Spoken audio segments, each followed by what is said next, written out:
আমি বলি আপনারা সমর্থন করবেন। তমগ্ন ঘোষ আছে, এখানকার উত্তরের প্রেসিডেন্ট আছেন যুবক। এই পুলিশের কার্যালয়ে যেতে আমাদের ঘৃণা হয়। আপনারা কি একে সমর্থন করেন? আপনারা বলছেন রাজপথেই দিয়ে দেবো, রাজপথেই দিয়ে দেবো। রাজি তো?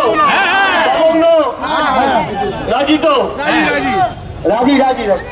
এই পুলিশের কোন কার্যালয়ে এত ভয়, এত ভয় যে 500 মিটার আগে ব্যারিকেড করে। আরে জনতা যখন আসবে কিচ্ছু করতে পারবে না। তোমার সিটি উল্টো রাস্তা দিয়ে গেছে, তো ডিসি কি তার বাইরে দেখি? এই আন্দোলন রাজপথের আন্দোলন, এই আন্দোলন জনগণের আন্দোলন।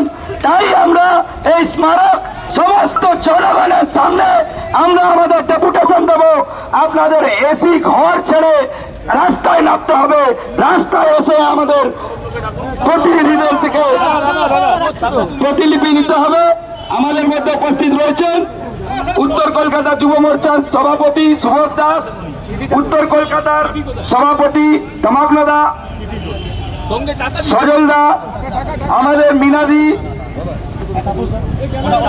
এটা আমরা প্রতীকী রেখে গেলাম এখানে, যে আপনাদের সিটারা কোথায় বিক্রি হয়েছিল, যে আপনারা টাকা নিয়ে একজন মহিলার মা বাবাকে টাকা দিতে গেছিলেন, একজন মহিলার মা বাবাকে টাকা দিতে গেছিলেন। আপনাদের টাকা ছুড়ে দিলাম, আপনারা নিয়ে যান, নিজের ঘর সংসার চালাবেন। একজন ধর্ষিতা মহিলার দাম হয় না। আপনার মুখ্যমন্ত্রীর দাম হতে পারে, আপনার মুখ্যমন্ত্রীর দাম হতে পারে, কিন্তু একজন ধর্ষিতা মহিলার চিন্তা করো, তোমার মেয়ে হচ্ছে বড়। তুমি চিন্তা করো, তোমার মেয়ে হচ্ছে বড়। তুমি চিন্তা করো, তোমার মেয়ে হচ্ছে বড়। তুমি চিন্তা করো, তোমার মেয়ে হচ্ছে বড়। তুমি চিন্তা করো, তোমার মেয়ে হচ্ছে বড়। তুমি চিন্তা করো, তোমার মেয়ে হচ্ছে বড়।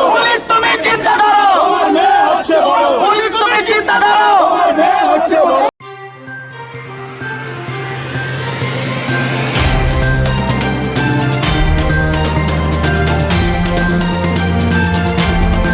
চেতনা বার্তা জেগে থাকে, জাগিয়ে রাখে।